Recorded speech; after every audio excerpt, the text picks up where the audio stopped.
Today, there are roughly 4 billion men living on Earth. They're everywhere. CEOs, farmers, soldiers, teachers. They build skyscrapers, run governments, start families, create art. Men make up nearly half the human population and have shaped civilization in countless ways. However, if you had looked at the world 7,000 years ago, the picture would have been shockingly different. For every 17 women alive, there was only one man. Not 17 to 10, not 17 to 5, just 17 to 1. That's it. The entire male population had been decimated by something so catastrophic it's almost impossible to believe men recovered at all. If you're using this to fall asleep, that's literally why I make them. So, subscribe, maybe, and tell me where you are and what time. I check comments and it's like Berlin at breakfast, Boston at bedtime, all at once. You know that feeling when you realize how close you came to disaster? Like when you swerve to avoid an accident and miss it by inches? That's what happened to every man on Earth 7,000 years ago. Except it wasn't a split second, it was 2,000 years of systematic extermination. And here's the really crazy part. Nobody knew this happened until 2015. See, scientists had always known that human genetic diversity was weirdly low compared to other animals. Bonobos living in small groups across Central Africa have way more genetic variation than all 8 billion humans combined. That's the signature of bottlenecks in our past. But when researchers started looking specifically at male genetics versus female genetics, they found something that made no sense. Around 7,000 years ago, the genetic diversity of men collapsed by 97%. Women's genetic diversity kept increasing normally. It was like watching a movie where suddenly all the male actors disappear from the screen while the female actors keep multiplying. The data was so extreme that scientists initially thought it was an error in their analysis, because if these calculations were right, then something had killed off almost every man on the planet while leaving women largely untouched. The story starts with a team led by Melissa Wilson at Stanford University about 10 years ago. She's running genetic analysis on Y chromosomes, the DNA that passes from father to son, trying to understand human evolutionary patterns. Standard stuff. She's looking at data from thousands of men around the world, tracking mutations backward through time like a molecular clock. Then she sees something impossible in the data. Around 5,000 to 7,000 years ago, the genetic signatures of men just collapse. The mathematical models are screaming that 97% of male lineages vanished during this period. But female lineages tracked through mitochondrial DNA show no such pattern. She spends months double-checking, triple-checking, running the analysis again and again with different methods, every time the same result. The effective population size of men had dropped to levels equivalent to 1 man for every 17 women. That's not a population bottleneck, that's a gender-specific apocalypse. Now you might think, okay, so men went through a tough time. Maybe it was a plague that affected males more than females. Maybe it was climate change. Big deal, right? Wrong. When populations crash this severely in one gender, they don't usually recover. Mathematical models show that when the male-to-female ratio drops below certain thresholds, you get what biologists call reproductive collapse. There simply aren't enough males to maintain genetic diversity. Most species that hit ratios this extreme just spiral into extinction, but somehow men didn't disappear. After 2,000 years of this bizarre gender imbalance, male genetic diversity began recovering. Slowly at first, then more rapidly, until the ratio returned to something approaching normal. What could possibly cause such a catastrophic, gender-specific population crash? What force could systematically eliminate 97% of men while leaving women largely unaffected? The answer, according to research published in Nature Communications and other leading journals between 2015 and 2018, is war. Not just any war, but a very specific type of organized violence that swept across every continent inhabited by humans. A pattern of systematic male elimination that was unlike anything our species had ever experienced before or since. To understand what happened, you need to go back to the moment when everything changed for human societies. Around 10,000 years ago, scattered groups of hunter-gatherers began experimenting with a revolutionary new way of life. Instead of following herds and foraging for wild plants, they started deliberately planting seeds, domesticating animals, and staying in one place year-round. The Neolithic Revolution had begun. This wasn't just a change in how people got food, it was a complete transformation of human social organization that set the stage for the most violent period in human history. For hundreds of thousands of years before agriculture, human societies had been remarkably egalitarian. Small bands of 20 to 30 people lived together, sharing resources, making decisions collectively. Nobody owned much because you could only carry what you could walk with. Leadership was informal and temporary. When food became scarce, groups could split up and move to new territories. When conflicts arose between bands, they could simply avoid each other. The world was vast and mostly empty.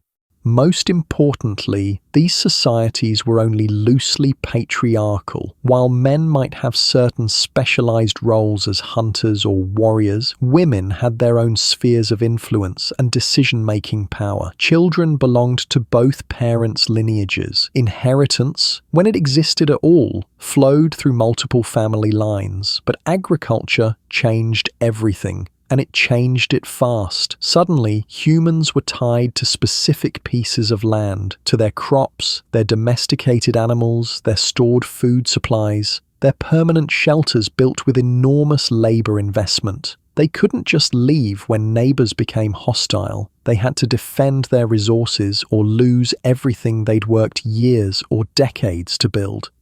Even more dramatically, the new agricultural lifestyle created something that had never existed before in human societies: massive inequality. Some families accumulated huge landholdings, vast herds, enormous stores of grain. Others owned nothing but their labor. For the first time in human history, there were rich people and poor people living side by side in the same communities. This inequality wasn't just about comfort or status, it was about survival. Families with large holdings could weather bad harvests, droughts, floods, disease outbreaks. Families with nothing might starve during the same crises. Wealth meant life, poverty meant death. And here's where the story takes its darkest turn. As agricultural societies developed across the globe, they independently evolved the same solution to the problem of inheritance and resource control: patrilineal clan systems.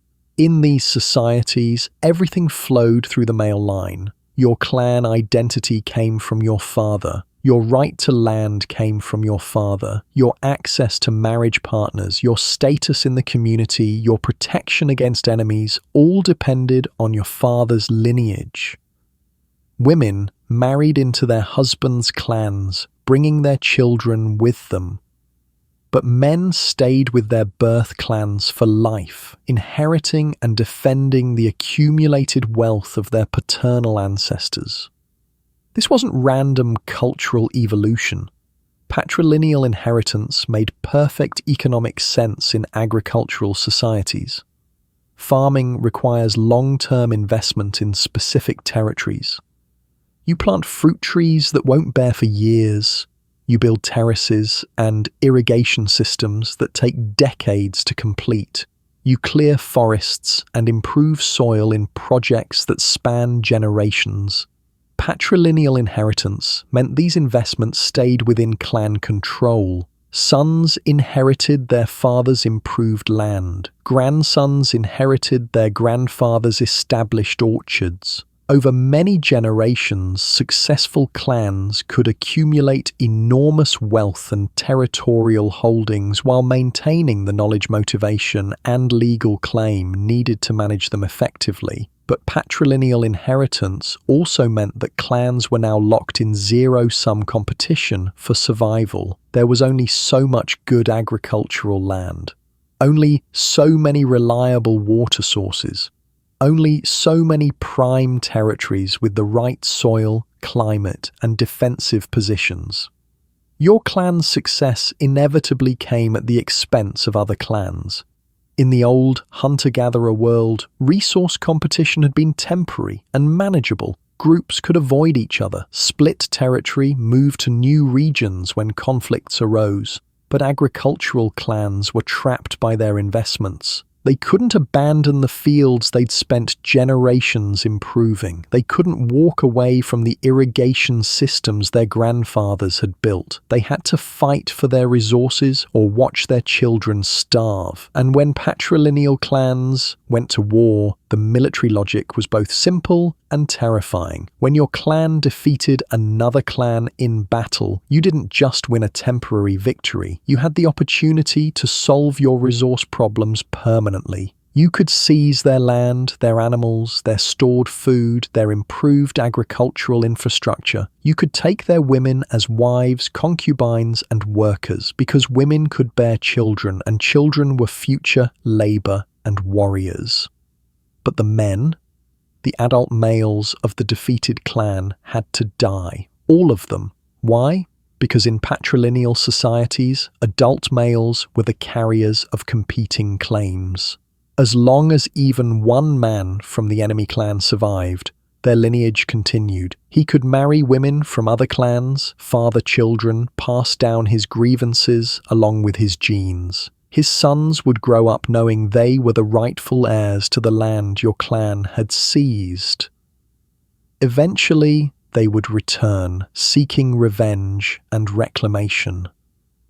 You couldn't take that risk. You couldn't show mercy to potential future enemies. You couldn't leave competing claimants alive to challenge your descendants right to the territories you'd won through conquest.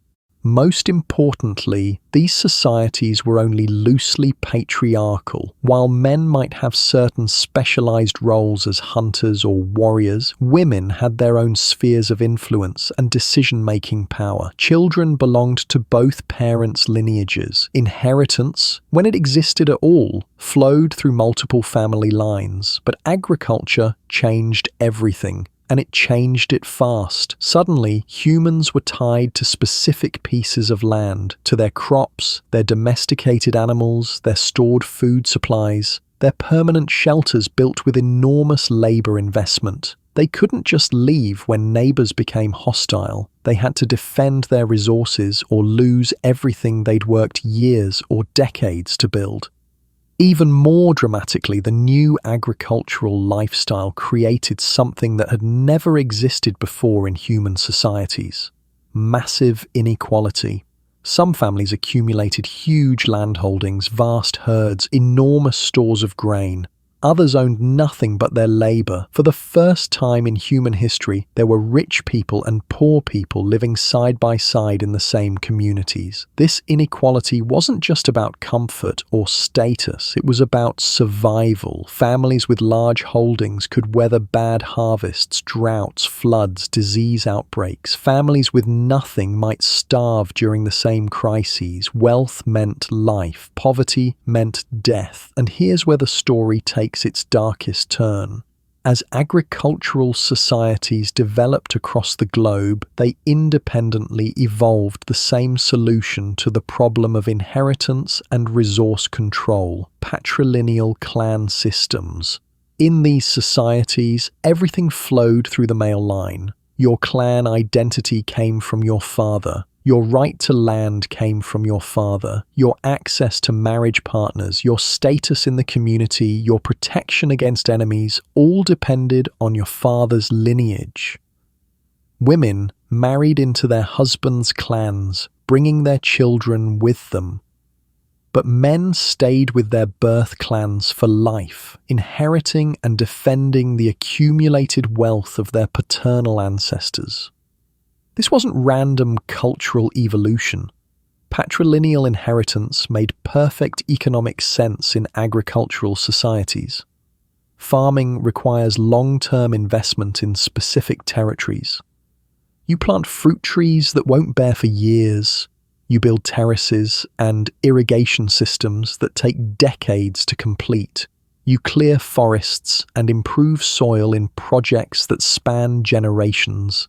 Patrilineal inheritance meant these investments stayed within clan control. Sons inherited their father's improved land. Grandsons inherited their grandfather's established orchards. Over many generations, successful clans could accumulate enormous wealth and territorial holdings while maintaining the knowledge, motivation, and legal claim needed to manage them effectively. But patrilineal inheritance also meant that clans were now locked in zero-sum competition for survival. There was only so much good agricultural land, only so many reliable water sources, only so many prime territories with the right soil, climate, and defensive positions.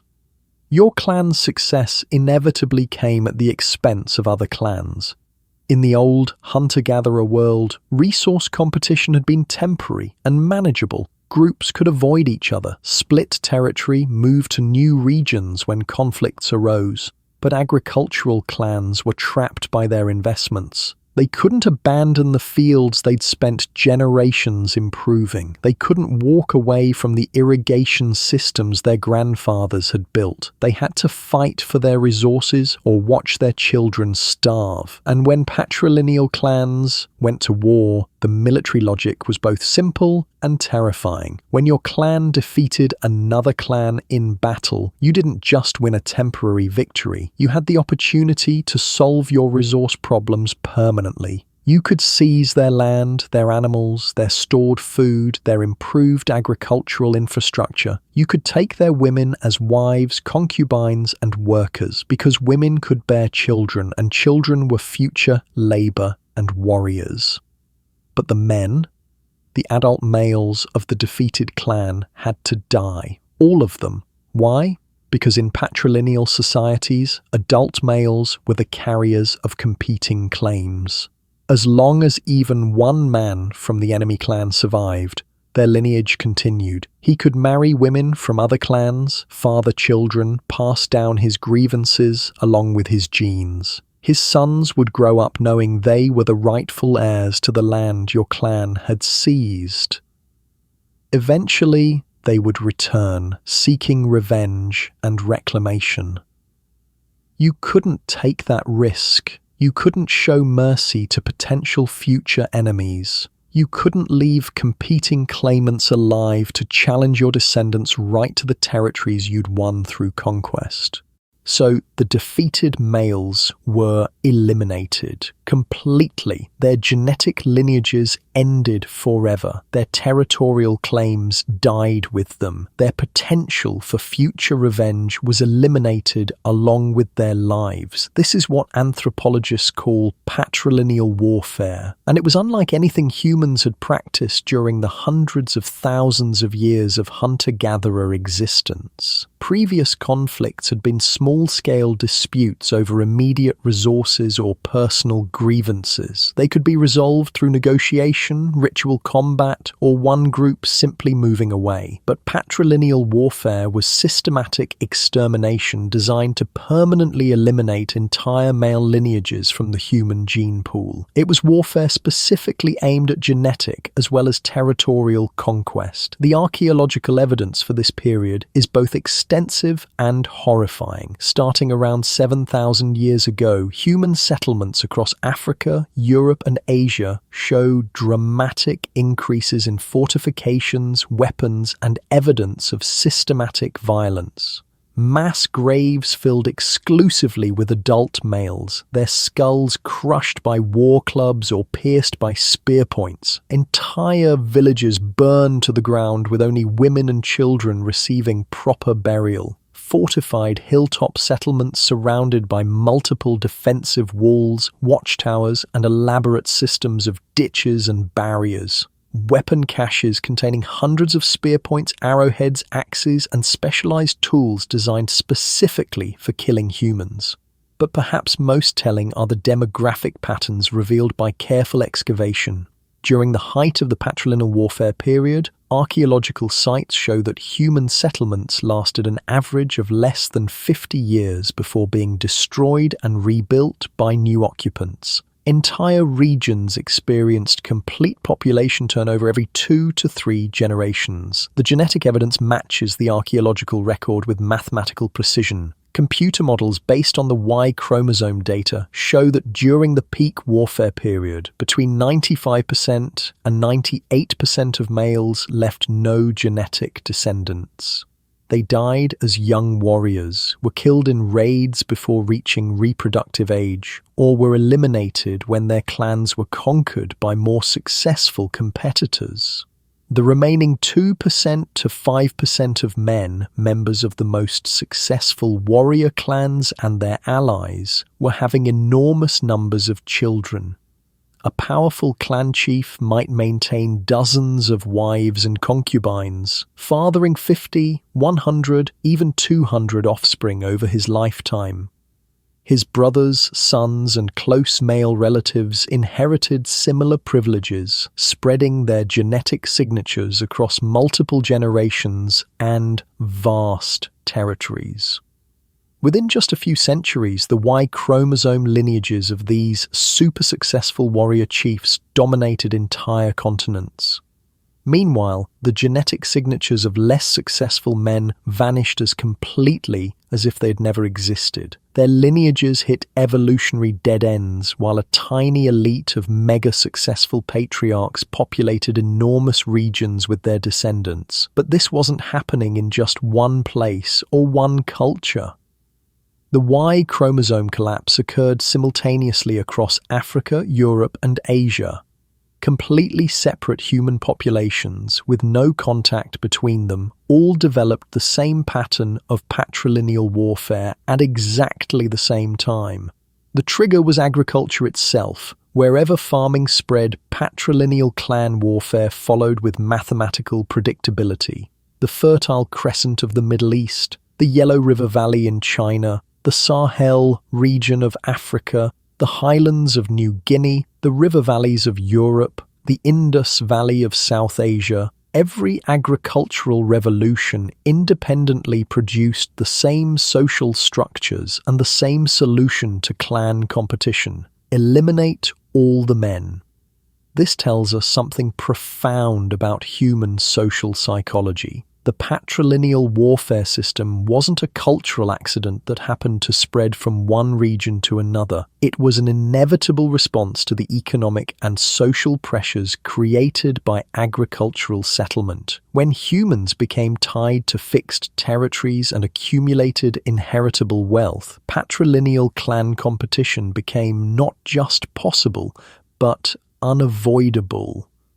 To understand how this system actually worked on a day-to-day basis, you need to imagine what life was like during the height of the clan wars around 6,000 years ago. You're a young man in a farming village somewhere in what's now Central Europe. Your clan, descendants of a successful warrior chief who lived 4 generations ago, controls about 15 square miles of fertile river valley. Your extended family, numbering nearly 300 people, grows wheat, barley, and millet in carefully maintained fields. You keep large herds of cattle, sheep, pigs, and goats. Your clan has multiple granaries filled with stored grain that can last through several bad harvests. By the standards of your time, you're part of a wealthy and powerful lineage. Your daily life follows seasonal patterns that have remained stable for generations. Spring means planting crops, birthing animals, and repairing the infrastructure your ancestors built. Summer brings cultivation, animal husbandry, and the constant work of maintaining the irrigation channels, storage facilities, and defensive walls that protect your territory. Fall is harvest time, when your entire clan works together to gather grain, preserve meat, and prepare for winter. The cold months are for tool-making, craft production, storytelling, and planning for the next year's challenges. But underneath these peaceful routines lies constant awareness of threat. Your clan's prosperity exists only because your ancestors were successful warriors who eliminated competing clans and seized their territories. Your wealth is built on conquest. Your security depends on your continued ability to defend what your forefathers won through systematic violence. Your clan maintains alliances with 4 other powerful lineages in the region. Through intermarriage and mutual defense agreements, you can field a combined army of over 400 warriors when serious threats emerge. These alliances are constantly negotiated and renegotiated through marriage exchanges, shared religious ceremonies, joint military campaigns, and elaborate gift-giving networks. Most neighboring clans avoid your territory entirely, knowing they can't match your military strength. The few that remain in your region are either allied with you or too weak to pose serious threats. Your combined clan network dominates several hundred square miles of prime agricultural territory. Life is good, and your lineage seems secure for generations to come. Then scouts bring disturbing news. A large group of refugees has appeared at the eastern edge of your territory. They claim to be survivors from a region devastated by drought and warfare. Their original lands have been seized by expanding mega-clans, and they're seeking permission to settle in the marginal territories along the hills above your river valley. These aren't just a few desperate families. This is an organized clan with perhaps 80 adult males plus women, children, elderly, and even some livestock. They've managed to travel hundreds of miles while maintaining group cohesion, which suggests competent leadership and significant military capability. They're asking for permission to settle, but they're also demonstrating that they're not helpless refugees who can be easily intimidated or exploited. Your clan elders spend weeks debating the situation. The refugee clan presents both opportunities and threats that must be carefully weighed. On the positive side, they could provide valuable military allies. Your region has been increasingly threatened by expanding mega-clans from the west and south. Having additional warriors could make the difference between survival and conquest. The refugees also have knowledge of distant regions, new farming techniques, and potentially valuable trade connections. Their women could intermarry with your clan, providing genetic diversity and cementing alliance bonds. Most importantly, the marginal hill territories they want to settle have never been fully developed. Your clan has lacked the population to farm these areas effectively. If the refugee clan could make these lands productive, everyone would benefit from increased food production and territorial control. But the negatives are equally compelling. Allowing another clan to establish itself in your territory fundamentally changes the regional balance of power. Today, they seem grateful and subordinate, but clans grow. Children become warriors. Success breeds ambition. Within a generation or two, the refugee clan might be strong enough to challenge your dominance.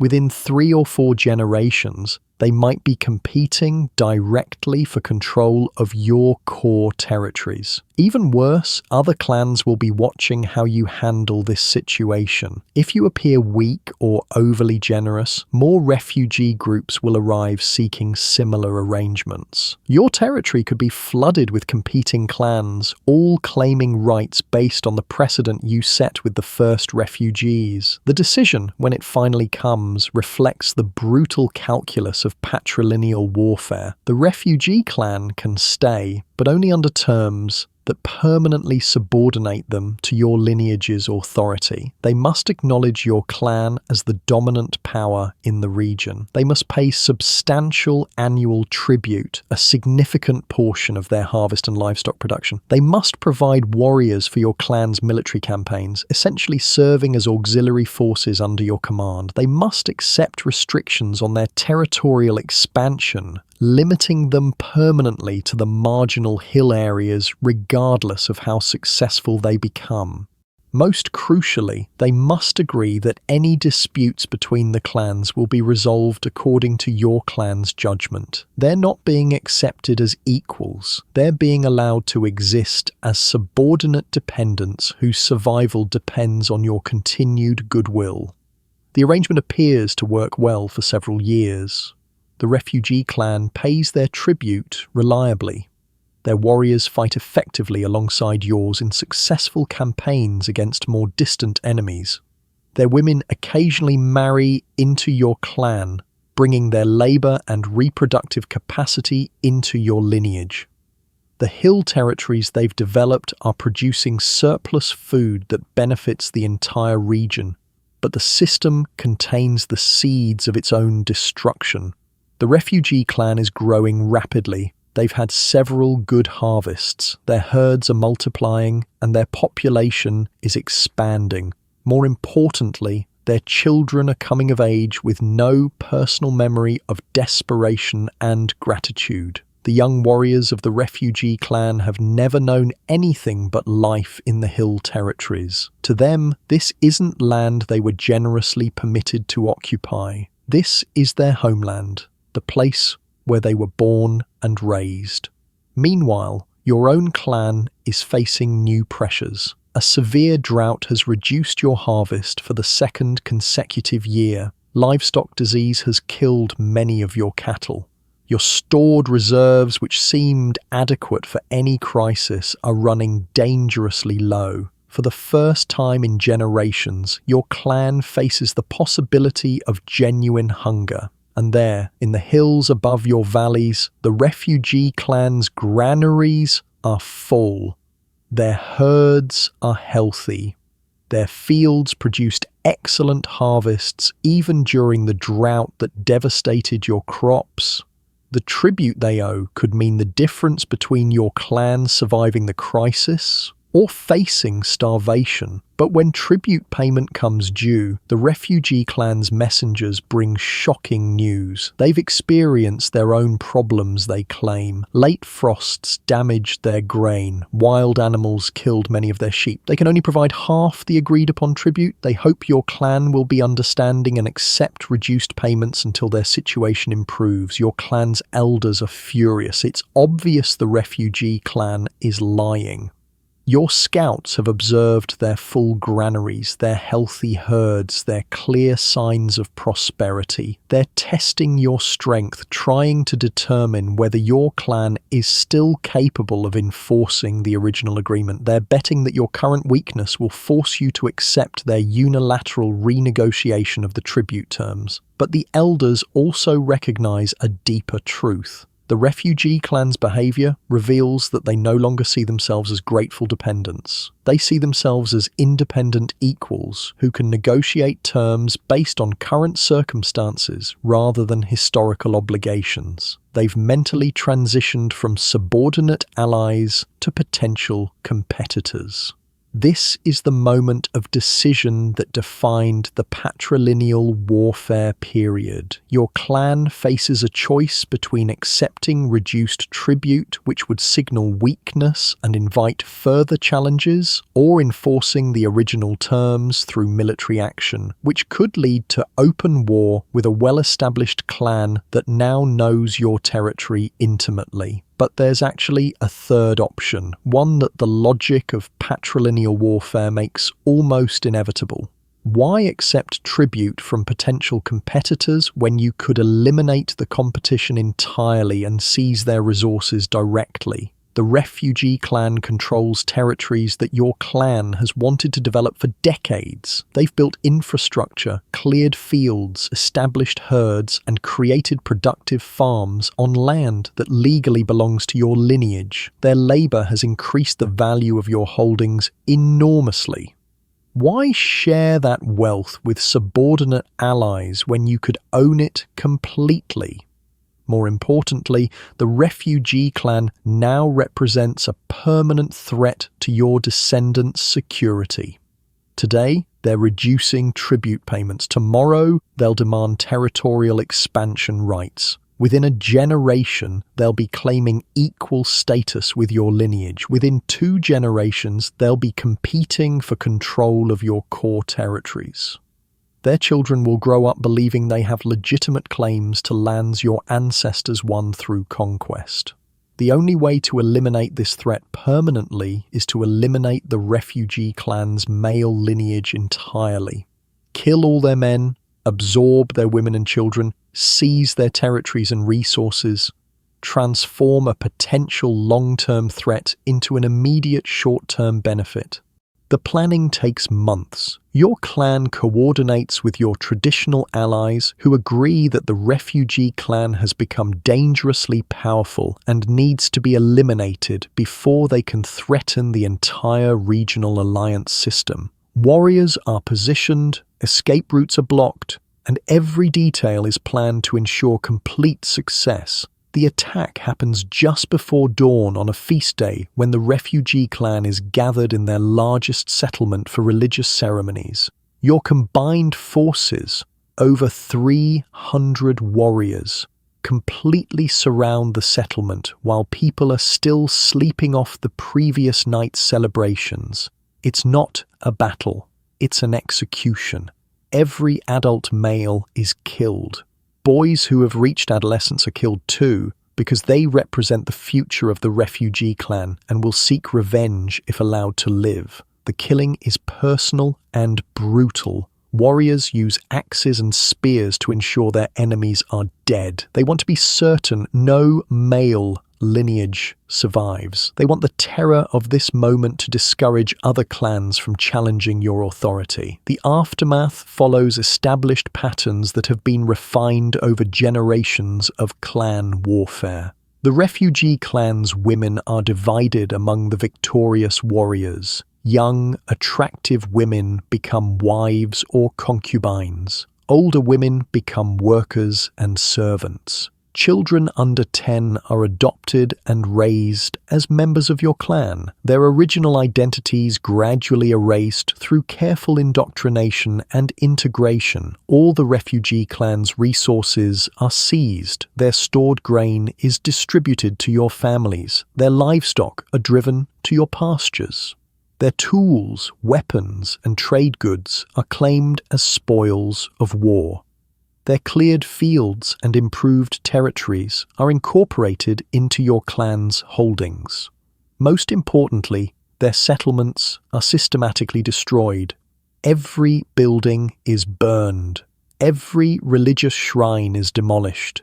Every marker of the refugee clan's identity and territorial claims is eliminated. Within days, it's as if the refugee clan never existed. But the destruction goes beyond physical elimination. Over the following months, your warriors systematically hunt down any refugee clan males who might have escaped the initial massacre, traders who were traveling when the attack occurred, young men who might have been visiting other clans, anyone who carries the refugee clan's genetic lineage and might someday seek revenge. This thoroughness is essential to the logic of patrilineal warfare. As long as even one adult male from the refugee clan survives, their lineage continues.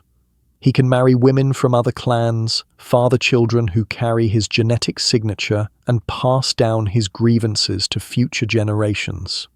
His sons will inherit not just his genes, but his knowledge of the massacre, his claims to your territory, and his obligation to seek revenge. Only complete male extermination provides permanent security. Only the total elimination of enemy Y chromosome lineages ends the threat forever. Within 6 months, an entire patrilineal lineage has been erased from human history. Their genetic signature has been eliminated from the gene pool. Their cultural knowledge has been lost.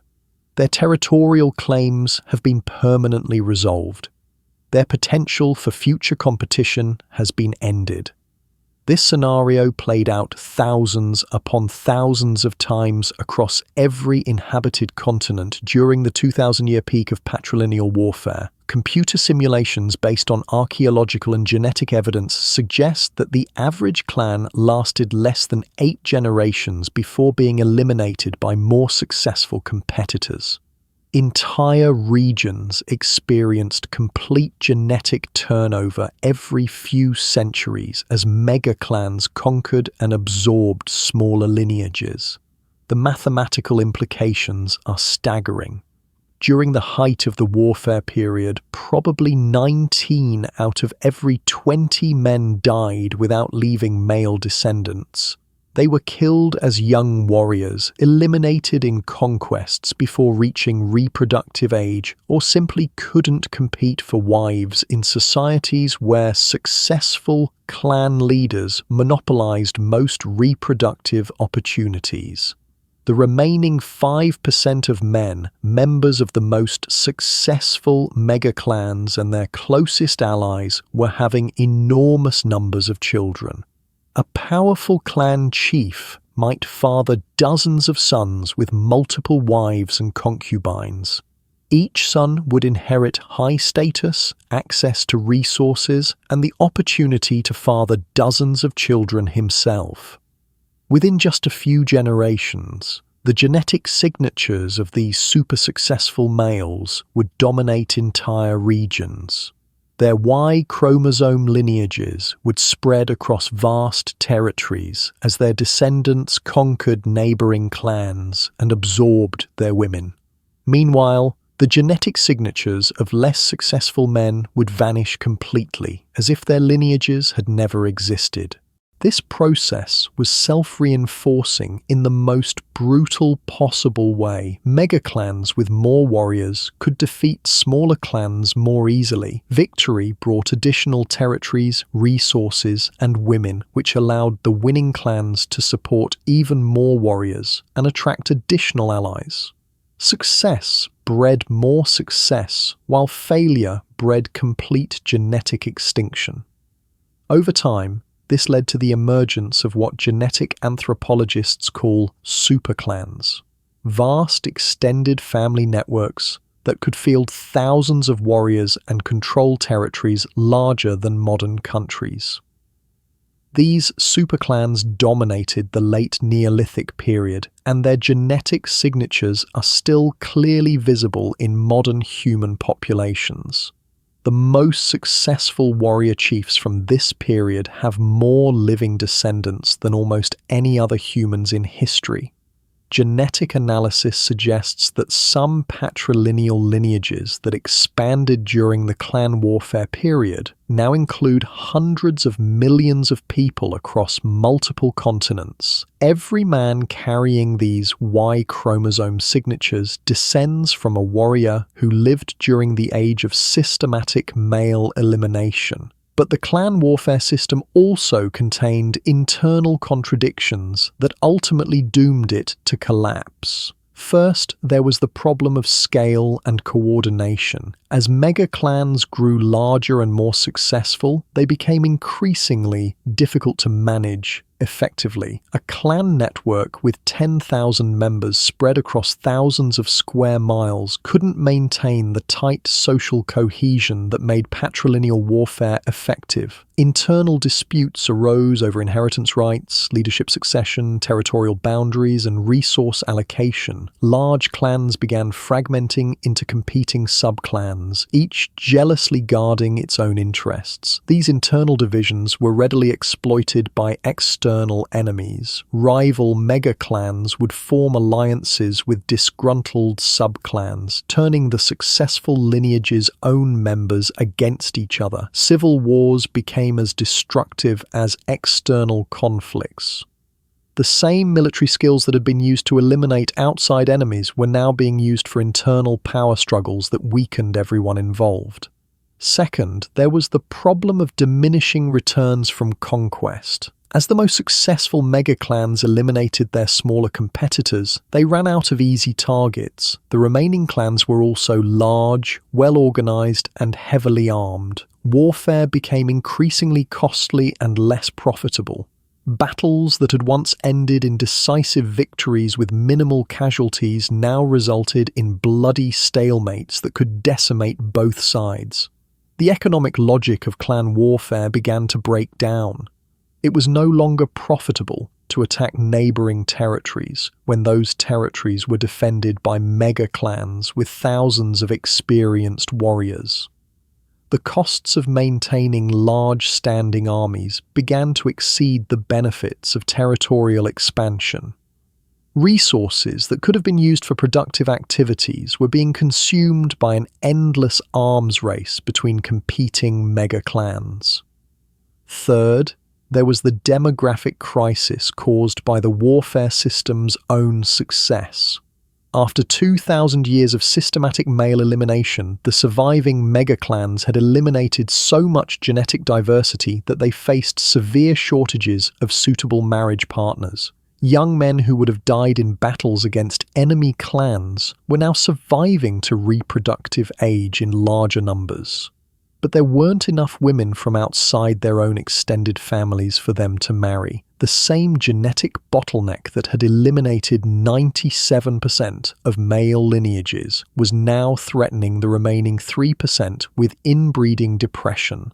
Clans that had been mortal enemies were forced to start cooperating to exchange marriage partners and maintain genetic diversity. The zero-sum competition that had driven the warfare system was giving way to positive-sum cooperation as former enemies recognized their mutual dependence. Fourth, technological changes began favoring defensive strategies over offensive conquest. The constant warfare of the clan period had driven rapid innovation in military technology, but these advances increasingly benefited defenders rather than attackers. Improved fortification techniques made small settlements nearly impregnable. Better weapons and armor reduced the effectiveness of surprise attacks. Communication systems allowed defensive alliances to coordinate responses to threats more quickly than offensive forces could move. Small clans that would have been easily conquered during the early warfare period could now defend territories that had seemed impossible to hold.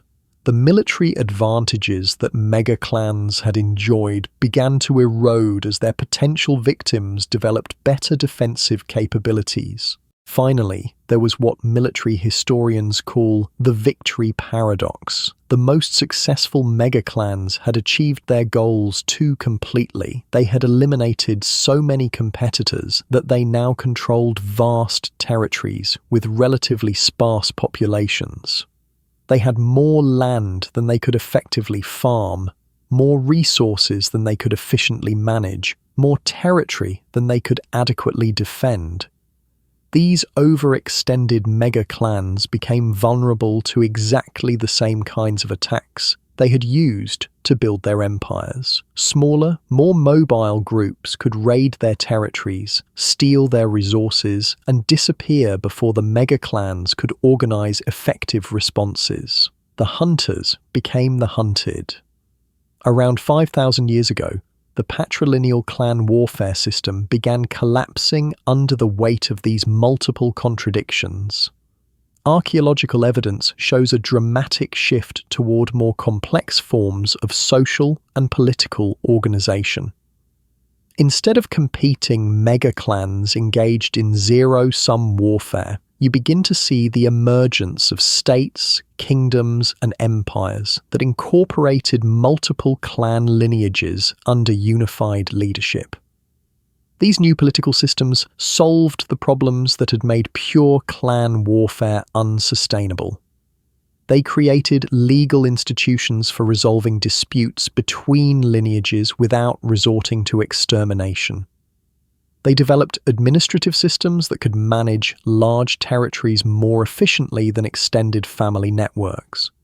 They established professional armies that separated military service from clan membership, reducing the incentives for interlineage warfare. Most importantly, they created mechanisms for positive sum cooperation between former enemies. Trade relationships, diplomatic alliances, shared legal systems, and common religious practices all served to bind previously hostile clans together into larger political units. Instead of winner-take-all competition where one clan's success required another clan's extinction, the new systems created arrangements where multiple lineages could prosper simultaneously. The economic benefits of cooperation began to outweigh the costs of continued warfare. This political evolution allowed male genetic diversity to begin recovering from the catastrophic bottleneck of the clan warfare period. Instead of 95% of men leaving no descendants, the new systems allowed much larger percentages of the male population to marry and reproduce successfully. The extreme reproductive skew of the warfare period gradually moderated. Instead of a tiny elite of mega-clan chiefs fathering hundreds of children while most men died childless, you began to see more egalitarian reproductive patterns where ordinary men had reasonable chances of establishing families and continuing their genetic lineages. But the recovery was slow and remains incomplete even today. The Y chromosome bottleneck that occurred 7,000 years ago reduced male genetic diversity to levels that are still clearly visible in modern human populations. The genetic scars of the clan warfare period will persist for thousands of generations to come. Modern men carry the molecular legacy of the most extreme episode of systematic violence in human history. The vast majority of men alive today descend from a tiny number of successful warrior chiefs from the late Neolithic period. We are all products of the clan warfare system that eliminated 97% of our male ancestors. The genetic signatures tell the story in remarkable detail. Certain Y chromosome lineages that expanded during the warfare period now dominate entire continents. In Europe, a handful of patrilineal lineages account for over 80% of the male population. Similar patterns in Asia, Africa, and the Americas reflect the success of small numbers of mega-clans that survived the warfare period and repopulated vast regions with their descendants. Even more remarkably, some of these successful lineages can be traced to specific historical periods and geographic regions. Genetic analysis suggests that individual men living during the clan warfare period have tens of millions of modern descendants spread across multiple continents. These were the ultimate winners of the patrilineal competition, warrior chiefs whose genetic signatures now span vast portions of the human species. The most famous example is Genghis Khan, whose genetic lineage appears in roughly 0.5% of all men alive today, about 16 million people. But genetic analysis suggests that dozens of prehistoric clan chiefs from the Neolithic warfare period have even more descendants, their lineages spread across entire continents through thousands of years of expansion and conquest. But the bottleneck also left permanent scars in human biology and psychology. The loss of male genetic diversity during the clan warfare period made our species more vulnerable to diseases, genetic disorders, and environmental challenges. We carry the biological costs of those 2,000 years of systematic violence in every cell of our bodies. Perhaps even more importantly, the clan warfare period shaped human human psychology and social behavior in ways that persist to this day. The cultural and genetic traits that enabled survival during the most violent period in human history were passed down preferentially to modern populations. This discovery has profound implications for how we understand human nature, social organization, and the relationship between culture, genetics, and behavior. First, it explains the prevalence and persistence of patriarchal social structures across virtually all human cultures. The clan warfare period didn't just eliminate 97% of male lineages, it also eliminated the social and cultural systems associated with those lineages. The patriarchal values, warrior cultures, and male-dominated inheritance systems that survived were precisely those that proved most effective at winning wars and eliminating competitors.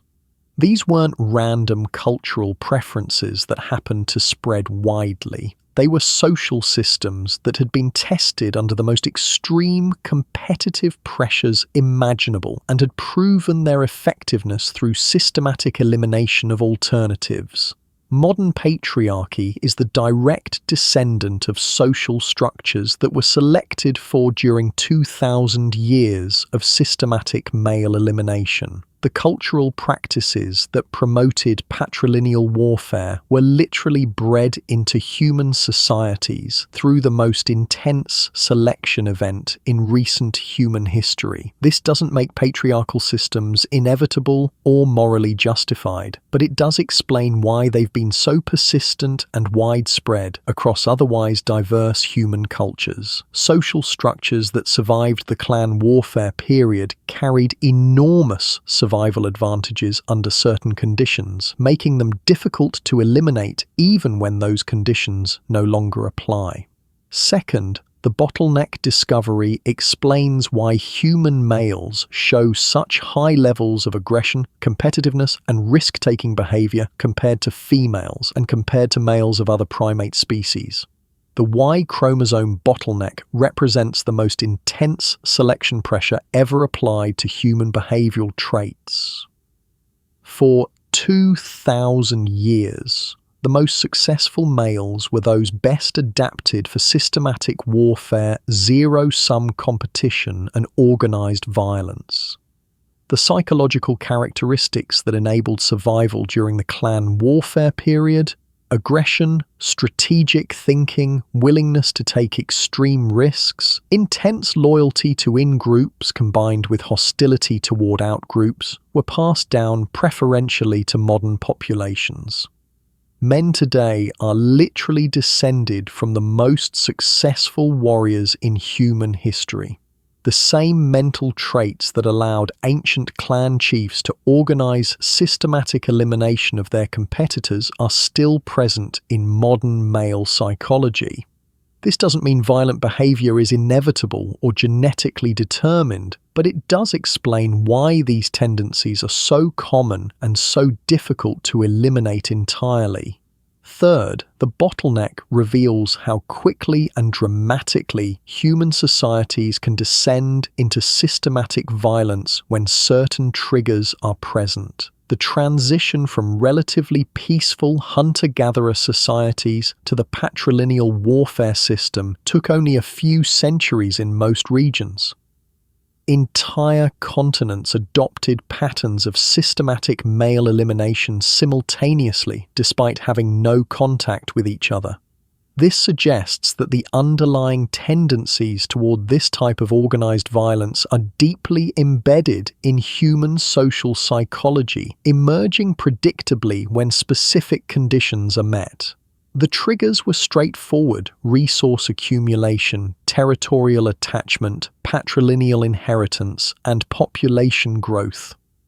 When these factors combined in agricultural societies, they reliably produced the same outcome across completely separate cultures. This means the potential for systematic intergroup violence is probably a permanent feature of human societies, one that can emerge whenever the right conditions align. Fourth, the discovery demonstrates how social and cultural changes can drive rapid genetic evolution. The clan warfare period wasn't caused by pre-existing genetic differences between human populations. It was caused by the invention of agriculture, which created entirely new forms of social organization, resource competition, and territorial attachment. These cultural innovations then drove the most extreme genetic selection event in recent human history, reshaping our species' evolutionary trajectory in just 2,000 years. This shows that human evolution isn't just about gradual changes driven by environmental pressures, it's also about rapid transformations driven by cultural innovations and social reorganization. The relationship between culture and genetics is much more dynamic and interactive than most people realize.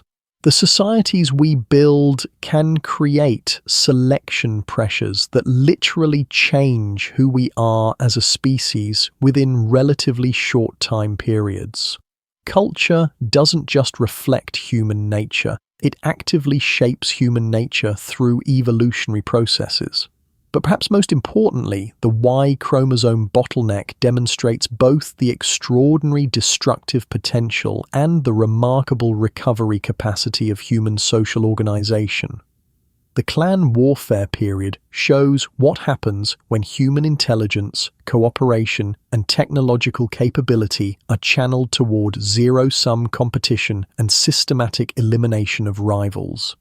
The results were catastrophic for human genetic diversity and individual welfare, but they were also remarkably effective from the perspective of the winning clans. However, the eventual transcendence of the clan warfare system shows that humans are also capable of developing social institutions that channel competition into less destructive forms. The emergence of states, legal systems, and diplomatic institutions represents one of the most important evolutionary transitions in human history. The development of positive-sum institutions that allow multiple groups to prosper simultaneously. The same cognitive abilities that enabled systematic warfare also enabled the creation of cooperative institutions that made such warfare unnecessary. Human social intelligence is a double-edged evolutionary adaptation that can drive both unprecedented destruction and unprecedented cooperation, depending on how it's organized and directed. Today, we live with the genetic and cultural legacy of both sides of this evolutionary heritage. We carry within our genes the molecular signatures of the most extreme violence in human history. But we also carry the institutional knowledge and cooperative capabilities that eventually transcended that violence. Understanding this history doesn't determine our future, but it does illuminate the choices we face as we organize modern societies. We live in an era of rapid technological change, growing inequality, and increasing competition for limited resources, many of the same factors that triggered the clan warfare period 7,000 years ago.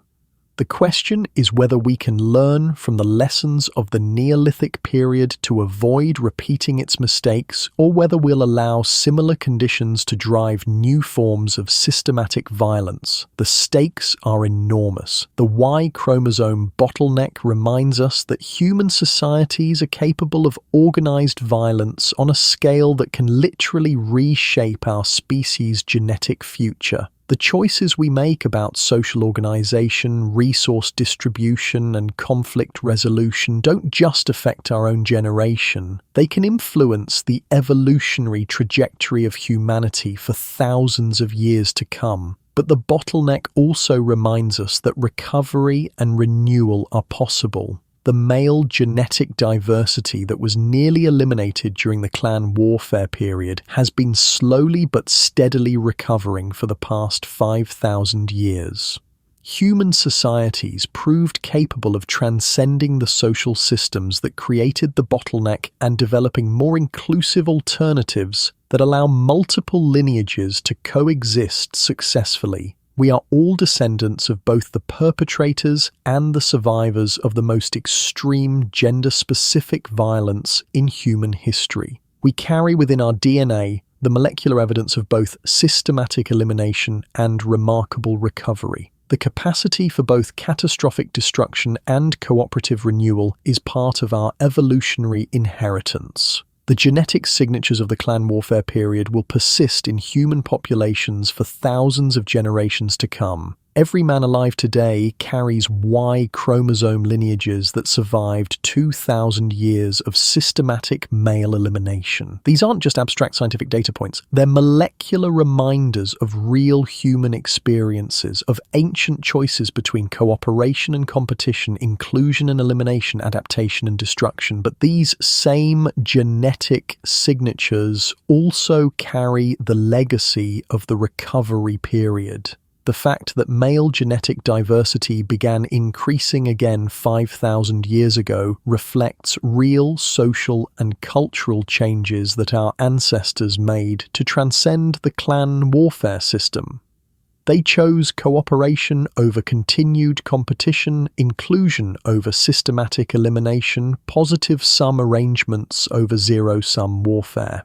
Those choices echo across millennia in the genetic patterns we can observe today. Every measure of increasing genetic diversity since the bottleneck ended represents millions of individual decisions to build societies where multiple male lineages could coexist and prosper. The story of human genetic recovery from the clan warfare bottleneck is ultimately a story about the power of social and cultural evolution to reshape biological evolution. When human societies developed institutions that protected multiple lineages simultaneously, they created the conditions for genetic diversity to recover from near-extinction levels. This process is still ongoing. The genetic effects of the bottleneck are still clearly visible in modern populations, but they're gradually being diluted by thousands of years of recovery. Each generation that passes under inclusive social systems adds slightly more genetic diversity to the human species. But recovery isn't automatic or inevitable. It requires continued commitment to social institutions that protect multiple groups simultaneously, that channel competition into constructive rather than destructive forms, and that prevent any single lineage or group from achieving the kind of dominance that characterized the mega-clans of the Neolithic period. The forgotten prehistoric war that killed 97% of all men ended 5,000 years ago, but its genetic, social, and cultural consequences continue to shape human societies today. The patrilineal inheritance systems, warrior cultures, and competitive social hierarchies that enabled some lineages to survive the bottleneck while others went extinct are still present in modified forms in virtually every human society. Understanding this history doesn't excuse or justify these systems, but it does help explain their persistence and power. Social structures that survived the most extreme competitive pressures in human history carry enormous cultural momentum. They're not easily changed or eliminated because they've been tested under conditions where failure meant complete genetic extinction. But the history also shows that change is possible. The same human societies that created the clan warfare system eventually transcended it. The same competitive intelligence that enabled systematic elimination of rivals also enabled the creation of cooperative institutions that made such elimination unnecessary. We have choices about which aspects of our evolutionary heritage we emphasize and develop. We can choose to focus on the competitive, zero-sum elements that drove the clan warfare period, or we can choose to emphasize the cooperative, positive-sum capabilities that enabled recovery from the bottleneck. The molecular evidence suggests that cooperation ultimately proves more successful than competition over long time scales. The genetic diversity that recovered after the clan warfare ended represents the success of inclusive social systems over exclusive ones, of cooperation over systematic elimination, of adaptation over destruction. But maintaining that success requires constant vigilance and active choice-making, the same conditions that triggered the original bottleneck: resource competition, territorial attachment, social inequality, technological change are still present in modern societies. Whether they lead to new forms of systematic violence or new forms of cooperative innovation depends on the choices we make about how to organize human social life. The Y chromosome bottleneck stands as both a warning and an inspiration, a warning about how quickly human societies can descend into systematic violence when the wrong conditions align, but also an inspiration about human capacity for recovery, adaptation, and transcendence of even the most destructive social systems.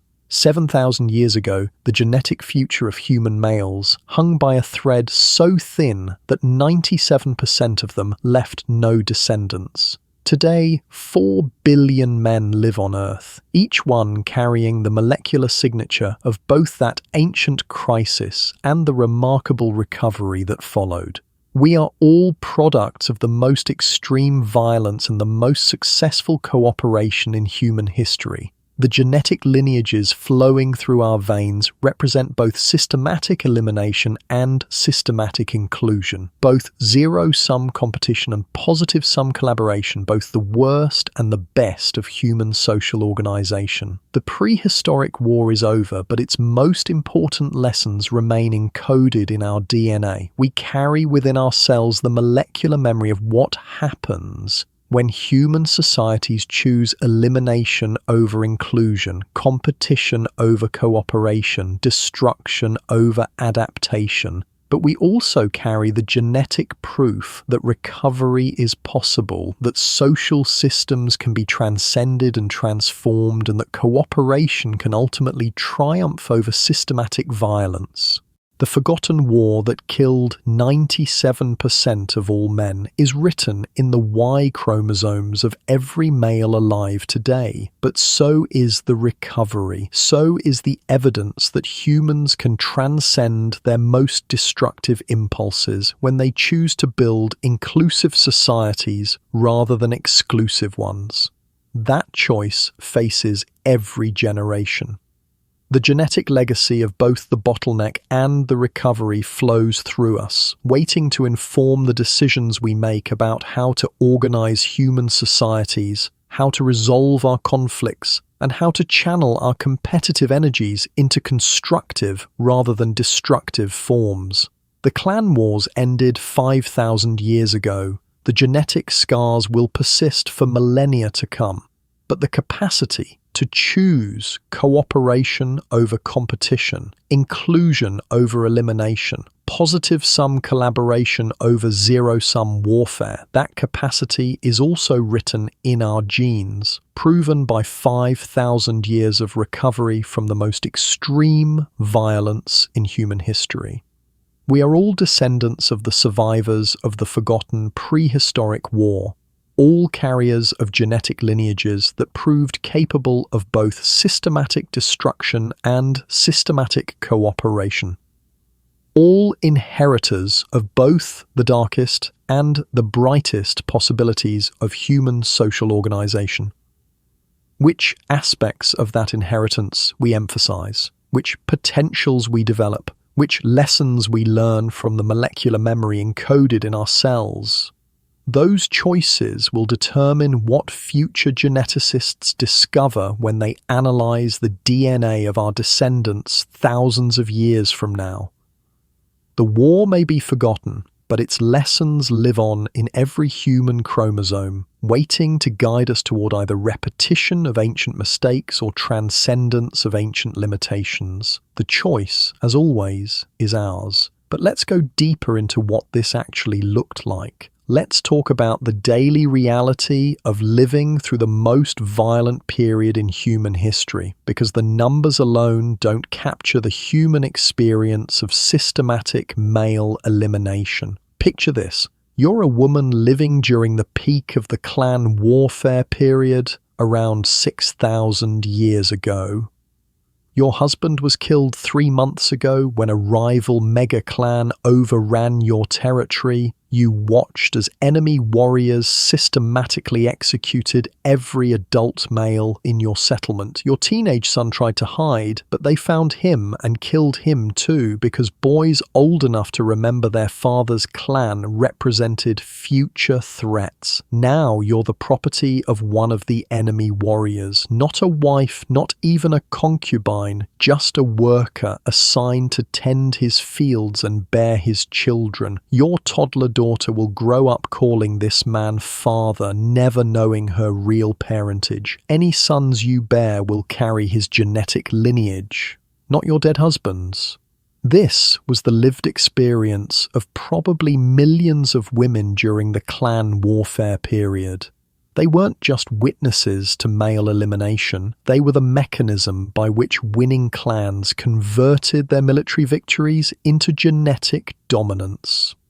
Archaeological evidence suggests that during the peak warfare years, the average woman changed clan affiliation at least twice during her lifetime. First through marriage into her husband's clan, then through capture and forced integration into conquering clans when her husband's lineage was eliminated. These weren't isolated incidents. Computer models based on the genetic and archaeological data suggest that probably 80% of women alive during the clan warfare period experienced the violent elimination of their male relatives and forced integration into enemy clans. The psychological trauma must have been unimaginable, but it was also adaptive. Women who could successfully integrate into conquering clans, who could bond with new male partners and raise healthy children carrying the victorious genetic lineages, were more likely to survive and see their offspring reach adulthood. Over hundreds of generations, this created selection pressures on female psychology as well as male psychology.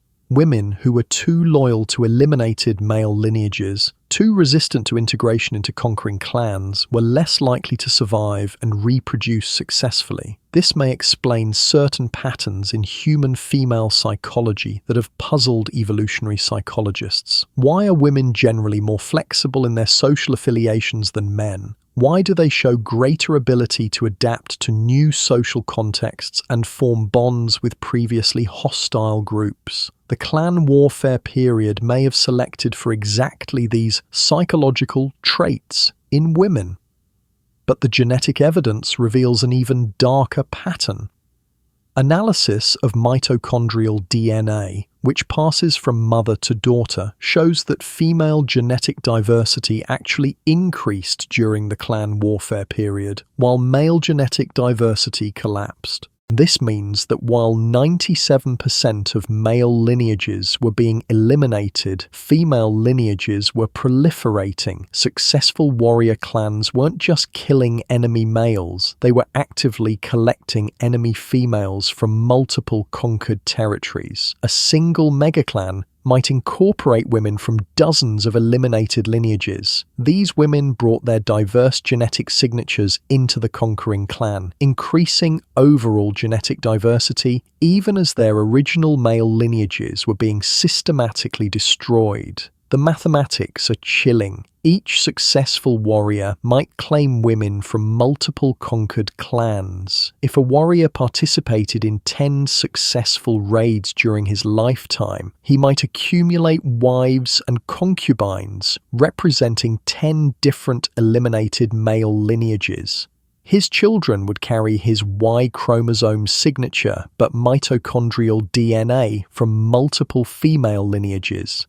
Multiply this pattern across thousands of successful warriors and hundreds of years of conquest, and you get exactly what the genetic data shows: massive male genetic bottleneck combined with increasing female genetic diversity. But this system also created its own internal contradictions that most people don't realize. The clan warfare period wasn't just about male violence and female victimization. Women became active participants in the elimination system because their survival and their children's futures depended on the success of their adopted clans. Once a woman was integrated into a conquering clan, her interests aligned with that clan's continued military success. She wanted her new clan to eliminate potential threats, to seize resources from competitors, to maintain the dominance that protected her and her children. Women who had lost their original families to conquest became some of the fiercest advocates for eliminating new threats. They understood better than anyone what happened to the women and children of unsuccessful clans. They had every incentive to support the military activities that prevented their adopted clans from suffering the same fate. Archaeological evidence supports this pattern. Fortified settlements from the clan warfare period show that women participated actively in defensive preparations. They built walls, manufactured weapons, and organized the logistics that enabled sustained warfare. More importantly, they raised their sons to be warriors.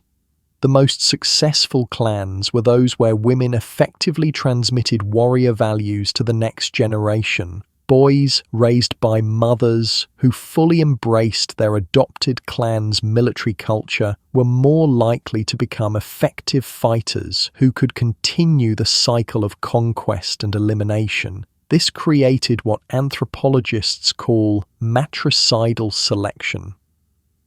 Women whose parenting produced successful warriors were more likely to see their genetic lineages survive and proliferate.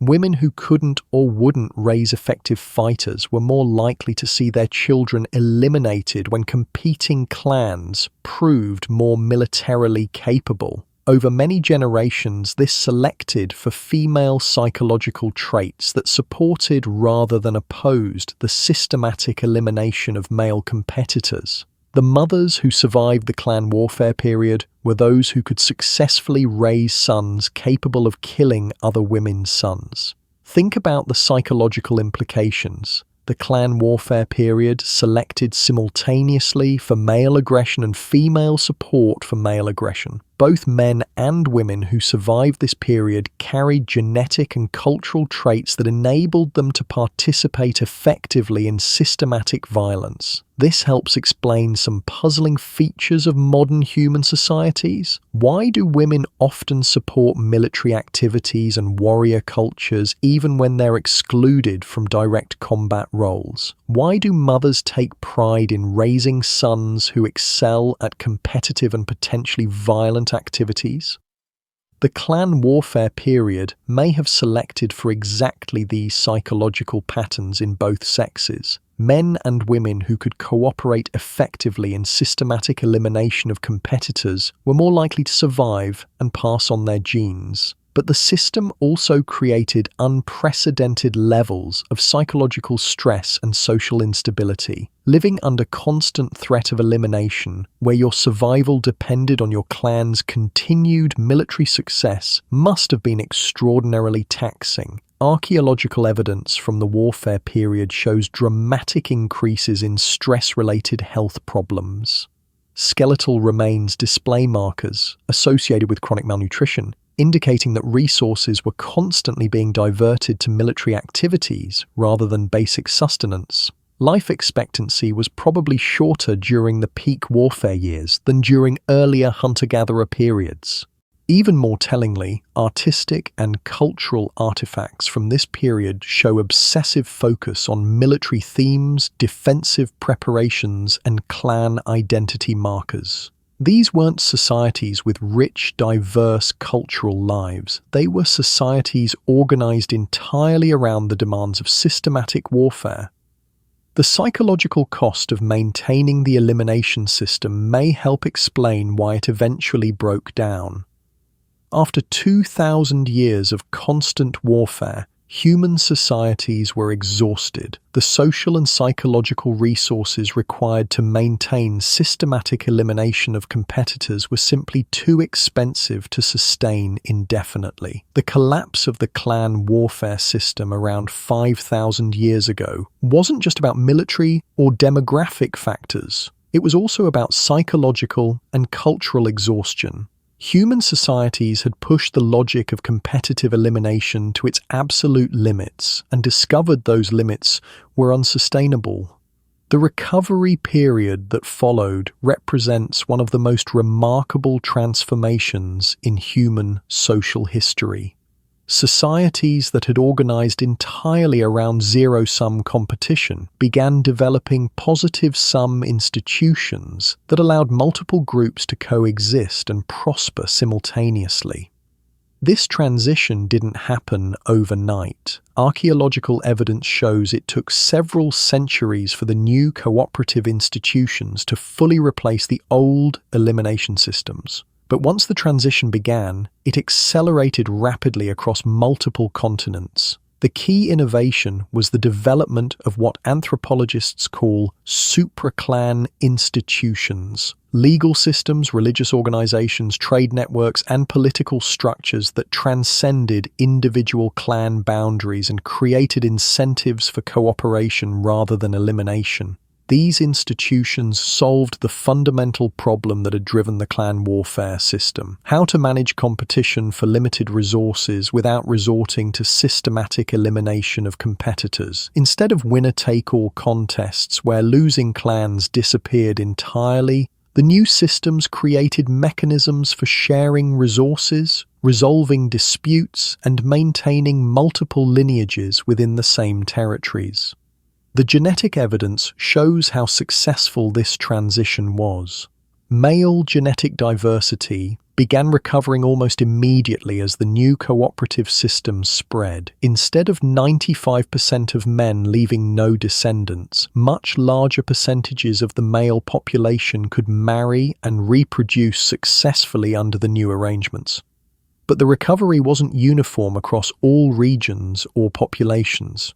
Some areas transitioned to cooperative systems earlier and more completely than others.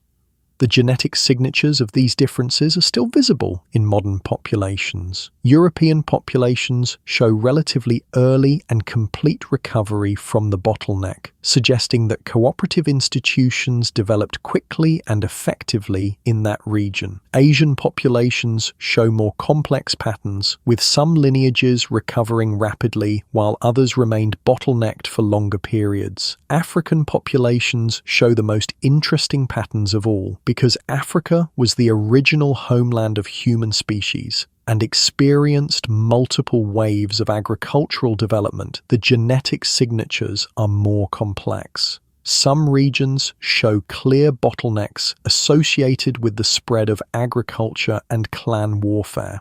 Others show continuous genetic diversity, suggesting that cooperative institutions developed alongside or even before agricultural settlement. These regional differences help us understand that the clan warfare system wasn't inevitable. Human societies faced choices about how to organize themselves in response to agricultural development. Some chose systematic elimination of competitors. Others developed cooperative alternatives that avoided the genetic bottleneck entirely. The societies that avoided the bottleneck weren't necessarily more peaceful or less competitive. They simply channeled competition into forms that didn't require complete elimination of losing lineages. They developed institutions that allowed defeated competitors to survive as subordinate but still reproductively viable populations. This suggests that the extreme violence of the clan warfare period was a choice, not an inevitable consequence of agricultural development. Human societies could have responded to the pressures of settlement and resource accumulation in ways that didn't require systematic male elimination, but most didn't. The genetic evidence shows that the vast majority of agricultural societies independently developed similar patterns of patrilineal warfare and male elimination. This suggests something deep about human social psychology that makes competitive elimination seem like a natural solution to resource conflicts. Understanding this psychology is crucial for preventing similar patterns in modern societies. We live in an era of increasing inequality, technological disruption, and competition for limited resources. The same basic pressures that triggered the clan warfare period are present in contemporary human societies. The question is whether we can learn from the lessons of the Neolithic period to develop cooperative institutions that channel competition into constructive rather than destructive forms, or whether we'll repeat the mistakes of our ancestors and allow similar pressures to drive new forms of systematic elimination. The stakes are potentially even higher today than they were 7,000 years ago. Modern technologies could enable systematic violence on scales that would make the clan warfare period look minor by comparison. But the same technologies could also enable forms of cooperation and resource sharing that were impossible during the Neolithic period. The genetic legacy of the clan warfare period reminds us that human societies are capable of both extraordinary destruction and extraordinary recovery.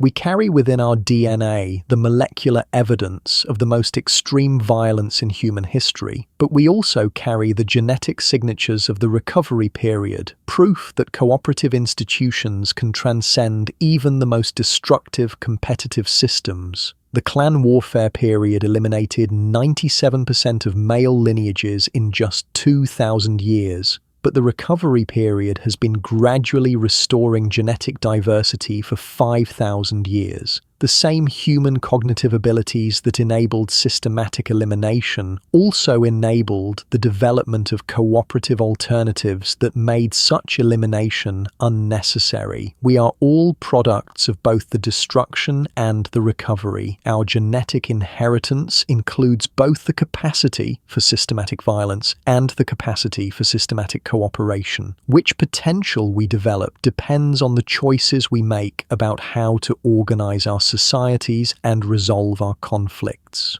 The molecular memory of the clan warfare period lives in every human cell, waiting to inform those choices. We can choose to repeat the patterns that led to systematic elimination, or we can choose to build on the innovations that enabled recovery and transcendence. The forgotten prehistoric war ended 5,000 years ago, but its most important lessons remain encoded in our genes, ready to guide us toward either destruction or cooperation, elimination or inclusion, competition or collaboration. The choice, as it was for our ancestors, is ours, but unlike them, we have the benefit of understanding what happened during the most violent period in human history. We can read the molecular evidence of both the bottleneck and the recovery in our own DNA. That knowledge gives us the opportunity to choose more wisely than our ancestors did. We can learn from their mistakes and build on their eventual successes. We can choose cooperation over elimination, inclusion over exclusion, positive-sum collaboration over zero-sum competition. The genetic signatures of both the clan warfare period and the recovery period flow through every human alive today. We are all carriers of both the darkest and the brightest possibilities of human social organization. Which aspects of that inheritance we emphasize will determine what legacy we leave for future generations to discover in their DNA. But there's another layer to this story that most people don't fully understand. The clan warfare period didn't just eliminate male lineages. It also eliminated entire ways of life, entire cultures, entire approaches to human social organization that will never be able to recover. When a clan was eliminated, they didn't just lose their genetic signature. They lost their knowledge systems, their technologies, their artistic traditions, their religious practices, their languages, their accumulated wisdom about how to live in their particular environments. Archaeological evidence suggests that human cultural diversity was much greater before the clan warfare period than it became afterward. The societies that survived the bottleneck were specifically those optimized for systematic warfare. More peaceful, more egalitarian, more cooperative societies were systematically eliminated along with their male lineages. We'll never know what innovations, what forms of art and music and literature, what scientific insights, what social technologies might have emerged from the eliminated societies. The clan warfare period represents one of the greatest losses of human cultural diversity in our species' history. This cultural bottleneck may have been even more significant than the genetic bottleneck. Genes can recover through mutation and recombination over time, but eliminated cultures are gone forever. The knowledge and wisdom of thousands of human societies were lost during the clan warfare period and can never be recovered. This represents a profound tragedy that extends far beyond the individual suffering of the people who died. Humanity as a whole was impoverished by the loss of this cultural diversity. We became a less innovative, less creative, less adaptable species because so many different approaches to human social life were eliminated. But it also means that the societies we inherited from the post-warfare period carry a hidden bias. The cultural systems, social institutions, and value frameworks that dominate modern human societies are all descended from cultures that were optimized for systematic warfare and elimination of competitors. This doesn't mean they're inherently evil or wrong, but it does mean they carry embedded assumptions and priorities that may not be optimal for contemporary challenges that don't require systematic elimination of competitors. Modern problems like climate change, technological disruption, global inequality, and resource depletion might be better addressed using social technologies and cultural approaches that were eliminated during the clan warfare period. We may be trying to solve 21st century problems using social institutions that were designed for 6,000-year-old warfare. The genetic recovery from the bottleneck shows that diversity can be restored over time, but cultural recovery is more difficult. We can't easily recreate the eliminated societies and their approaches to human organization. However, we can consciously try to develop new forms of cultural diversity that aren't constrained by the warfare-optimized assumptions embedded in our inherited institutions. We can experiment with social technologies that prioritize cooperation over competition, inclusion over exclusion, adaptation over elimination. The clan warfare period teaches us that human societies are capable of both extraordinary destruction and extraordinary innovation. The same cognitive abilities that enabled systematic elimination also enable creative problem solving and cooperative institution building. We don't have to be limited by the cultural legacy of the warfare period. We can consciously choose to develop new approaches to human social organization that draw on our cooperative capabilities rather than our competitive ones. But this requires understanding and acknowledging the biases embedded in our inherited systems. It requires recognizing that many of our traditional values and institutions are actually artifacts of the most violent period in human history. The genetic signatures of the clan warfare period will persist in human populations for thousands of years to come. But the cultural signatures don't have to. We can choose to build new cultures, new institutions, new approaches to human cooperation that transcend the limitations of our warfare-optimized inheritance. The molecular memory of both the bottleneck and the recovery lives in our DNA, waiting to inform these choices. We can learn from both the destruction and the reconstruction, from both the competitive elimination and the cooperative transcendence. The forgotten prehistoric war that killed 97% of all men ended long ago. But its most important lesson continues to echo through human history. The choices we make about how to organize our societies don't just affect our own generation. They reshape the genetic and cultural trajectory of our entire species for millennia to come. We are all products of both the most extreme violence and the most successful cooperation in human history. Which legacy we build on depends on the choices we make today about how to live together, how to resolve our conflicts, and how to channel our competitive energies into constructive rather than destructive forms. The prehistoric war is over, the recovery continues, and the most important battles still lie ahead. Not against external enemies, but against the inherited assumptions and embedded biases that could lead us to repeat the mistakes of our violent past, rather than building on the cooperative innovations that enabled our recovery. The genetic signatures of both destruction and renewal flow through every human alive today. Which signature dominates in our descendants' DNA will depend on the wisdom of the choices we make in the coming decades about how to organize human civilization for the challenges ahead. The clan warfare period proves that humans are capable of systematic violence on an almost unimaginable scale. But the recovery period proves that we're also capable of transcending that violence and building something better. Both capacities are part of our evolutionary heritage. Which one we develop depends entirely on us.